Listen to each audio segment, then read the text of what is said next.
Even when logic demands disbelief, the inexplicable can still compel action. Welcome to the Charon Files. The stories you are about to hear are testimonies from living witnesses of what moves beyond understanding, of what refuses to be explained. Each of them stood at the edge of what is known and looked into what lies beyond it. My name is Charon, Ferryman of the Dead, the one who waits at that edge. What follows is what they brought back. May they prepare you for your own future encounters. The boundaries of human perception are often more porous than you imagine. There are moments when the familiar landscape, the comforting routine, or even the very fabric of expectation begins to unravel, revealing an underlying strangeness. This is not merely a deviation from the norm, but a distinct shift. A sudden, profound alteration that leaves one questioning the reality they once knew. Such instances are documented in these archives, testifying to the ease with which the world can bend, and the presence of forces that assert themselves with an unnerving clarity. They are records of encounters that leave an indelible mark, a chilling reminder of what lies just beyond the veil of the mundane. Christopher, in Ohio, recounted a nostalgic return to youthful adventures on secluded railroad tracks with a friend, an experience once idyllic that shifted into something profound and unsettling, altering his perception of a cherished memory. This transformation of the familiar into the unnerving is a pattern I have observed repeatedly, and William, in St. Augustine, Florida, found the same threshold. When I was in my early 20s, I had been in scouting for nearly all my life, and I really enjoyed exploring with my friends and being trusted more as I was older now. A few years ago, two girls named Amy and Harriet and I were asked to head into the woods surrounding our campsite to find a long, straight stick suitable for carving into a point. Harriet was older, and Amy only 1 year older than myself. We had been walking in deliberately the same direction so as not to get lost, and memorizing the surroundings as we went, in order to find our way back easily. About 15 minutes in, we could not find anything to take back, so we turned around to return to the campsite. That's when the initial panic set in. The trees had almost unnaturally knitted themselves together in such a way that it seemed our path was non-existent in the first place, like it had just vanished. We looked around 360 degrees, and now everything looked exactly the same. Trees we could have sworn were different from one another appeared as all copies of the same tree. We kept walking in what we thought to be the correct direction, while shouting out for help, and eventually came to a concrete path, almost like a road but very thin, separating the forest, splitting it into two. We did not follow the road as it went in the wrong direction to our campsite. On the other side of the path was more forest. However, nearby was an abandoned shack, likely used for storage or whatever else. So we just kept walking. We eventually came to a road we did not recognize. A woman wearing a pink and purple regatta outdoors coat walked past, and we frantically asked her for the direction of our campsite, as by now, according to our watches and Harriet's phone, we had been walking for an hour and a half. She said she had never seen us before, but she said there is another campsite in that direction. We followed her advice and eventually came back to our campsite. We frantically apologized for being so long and that we could not find anything. The leader, Ian, could see all three of us were shaken up, and he stated, confused, that we had only been gone 25 minutes and that our free time was still going on. To this day, this baffles all three of us, as our free time was 40 minutes long, and our watches and phones had said we had been gone for hours. The forest we were lost in felt crushing and claustrophobic, like we had entered an area that the concept of time did not apply to. I believe in the paranormal, however, this was so unlike anything I have heard or experienced before. It literally was like we had been in a time vortex or something, and that hours in the forest were only minutes in the rest of the world. The feeling was very strange, and it stuck with me for the rest of the camp. In Taos, New Mexico, Sophia experienced a lifetime of ongoing contact, actively calling in orbs or spheres of light, a connection she now describes as psionic with non-human intelligence, a persistent engagement with the unknown. This active, almost transactional engagement with the inexplicable finds an echo in the account of Maria in Burlington, WI, who encountered a proposition that defied all logic. I saw a poster that read, "Happiness, sold in glass jars, call today."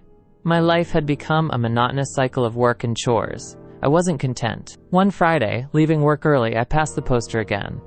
I don't know why, but I decided to call the number. It only rang once. "Hello?" a woman said. "Hi, I'm calling about your poster." "Oh, awesome," she said calmly. "When do you want to pick it up?" "Pick what up?" "The jar," she said, like it was the most obvious thing. "Oh, of course, I realized I could just go now. What exactly is it that you're selling?" "I just told you, it's happiness. In a glass jar, like the poster said. Happiness keeps best in glass jars." Okay. Should we meet somewhere?" "For sure. I don't want you to end up being a creep or something, so let's go to a public place." We decided on a Starbucks parking lot. I didn't really think I was buying happiness, 99% sure it was a joke or a scam, but something told me to keep walking. I stood outside and texted her. She replied, "Cool, be there in a second." I asked what she was driving, and she said silver Camry. As her final text came through, I saw her car pull in. She was young, maybe mid-20s, with curly, golden hair. Her skin pale and contrasted with the all-black outfit she was wearing. I thought she looked like Glinda the Good Witch from The Wizard of Oz had put on the Wicked Witch's clothes. "Nice day out," she said as a greeting. "Oh yeah, it is. Hadn't really paid attention to it. You were the one that called about the jar, right?" "Yeah, that was me." "Cool." Glass mason jar. It couldn't have been more than 2 inches tall. Inside of it was a light. Not a light bulb, just light. It was like someone bottled up sunshine. It glowed even in the mid-afternoon daylight. It looked like a tiny sun, or a tiny universe existing in this little crystal-walled home. I was admiring it with no attempt to hide the awe on my face. "Pretty rad, isn't it?" What is it?" "You've asked that, like 3 different times, I think. My answer is still the same. It is happiness. Happiness in a glass jar. What do I do with it?" "Keep it," she said simply. "If you have any problems, shoot me a text." She started to get into her car. "Wait," I said. "I thought you were selling this? How much is it?" "Don't worry, man," she said with a smile. "You'll pay." She closed her door and drove off. What the hell had just happened? I looked down at the jar again, its radiance mesmerizing. I put it in my pocket, its glow visible through my pants, and began to walk home. What was just a nice sunny day quickly changed into a rainy one. I jogged home, trying not to get too drenched. I finally made it to my apartment building. I walked up to my door and found that my key wasn't on my keyring anymore. I knocked and said, "Hey babe, it's me. I do not know what happened to my key." I heard the door being unlocked. When it opened, I was greeted by a large, heavy-set man with greasy hair and unkempt goatee. He said, "I think you got the wrong door, bud." "Oh," I said, disoriented. "My bad. Sorry. Have a good one." He let out a chuckle as he closed the door. Apartment number 33. I'd been there 5 years, but this wasn't my apartment. The furniture, the paint, it was all wrong. I pulled out my phone to call Kelsey, but her contact wasn't in my phone. In fact, nothing was in my phone. No messages, no previous calls, no pictures. It was like my phone reset to its factory settings. I would have just dialed Kelsey's number manually, but I could not quite remember it. I needed to get back to the office. I had all my contacts backed up on my work computer. Since it was still raining, I hopped on the bus. We have keycard access to our building, and I always keep my access card in my wallet. But surprise, surprise, it wasn't there. I buzzed in to the speaker for guests. "Hey, this is Tim. I must have lost my card. My employee number is..." I stopped as I drew a blank. A voice came through. "Tim? You got cut out. What's your employee number?" I cannot remember." That's fine. Just tell me your full name and department." Finance. I'm in finance. My full name is Tim Brooks." About 30 seconds later, the man spoke again. We do not have a Tim Brooks working in this building. Did you have an appointment with someone? I backed up in surprise. I had just been in that office an hour or two ago. The world around me felt like it was disintegrating. Just then, I got a text. I recognized the number immediately. It was that girl, the one who gave me the jar. Her, "Hey, how's it going?" I looked at my phone, dumbfounded. It made me angry she was so nonchalant. She knew what was going on. Me. What the hell did you do to me? Her. The worst is yet to come. I took the jar out of my pocket. It looked unchanged, still glowing just as bright. "What the fuck did you do?" I yelled at the jar. As I stared at its glistening glass, I realized something. I did not know what my wife's face looked like anymore. I knew her name started with a K, or maybe a C, but I couldn't picture her. I knew I had a wife and a daughter, but I couldn't remember their faces, names, birthdays, or any memories with them. I knew they existed. I'd just seen them that morning, right? But I couldn't recall how she looked or what she smelled like. Our first date? Our wedding? Our first kiss? My daughter? Or was it my son? Maybe I didn't even have a kid. The thought was tearing me apart. I couldn't recall a single fact about her. I was standing outside the same building, unsure why. Did I work there? The rain was accompanied by a chilly wind. I wanted to go home, to be with her, to be warm, to have my shitty office job that kept a roof over my head. I wanted it all. Soaking wet and miserable, I couldn't remember my parents, my childhood, or if I even had friends. Why was I in the rain? I looked down at the jar in my hand. The only memory I could concretely remember was that girl giving it to me, telling me it was happiness. It brought pain, suffering. I was more miserable than I'd ever been. My phone buzzed. "Break the jar, Tim." I looked at my other hand. With the setting sun and the rainy sky, I swear the jar glowed brighter than any streetlight near me. I did not break it because I was following her instruction. I broke it because I was angry. I broke it because I was upset. I needed a release.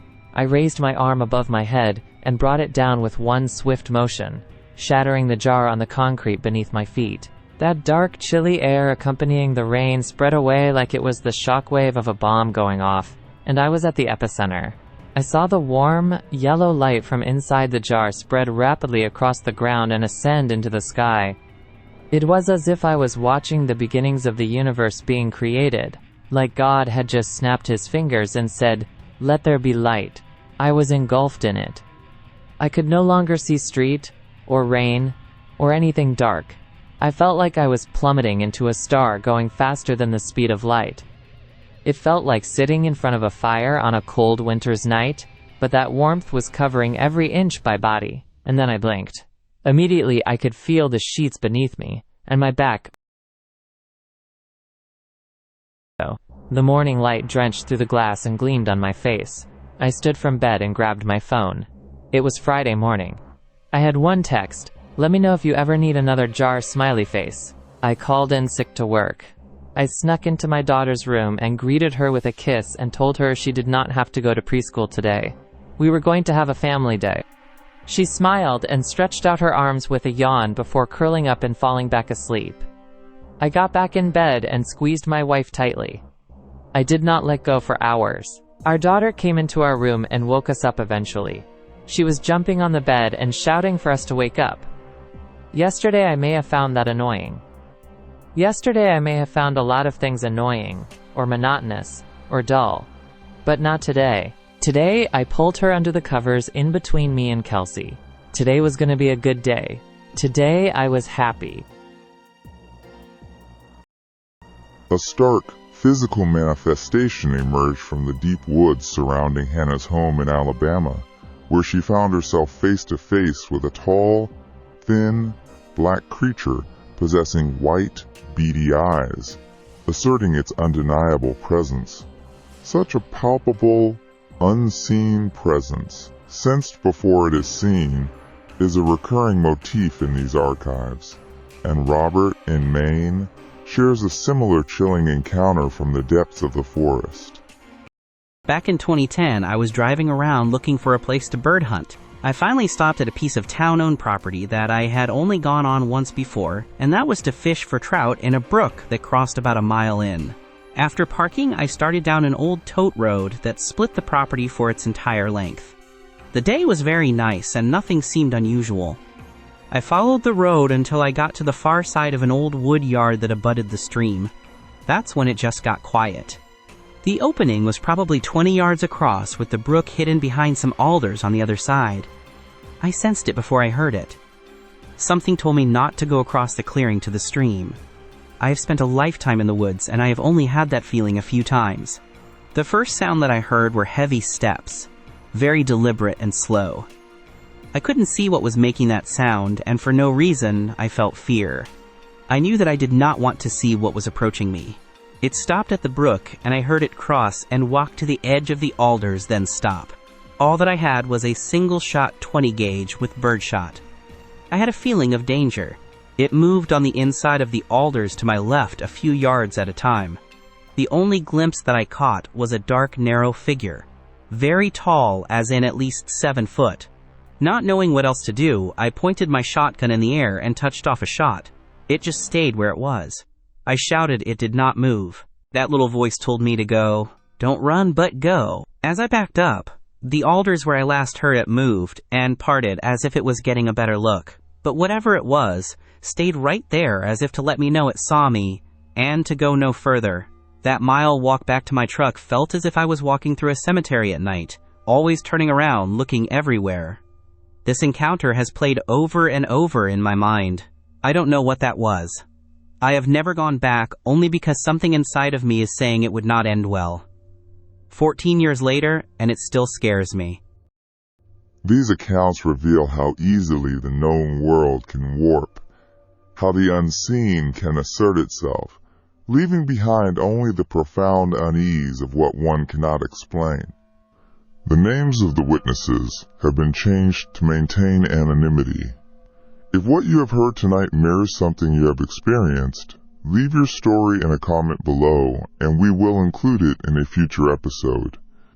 Don't forget to subscribe. You wouldn't want to miss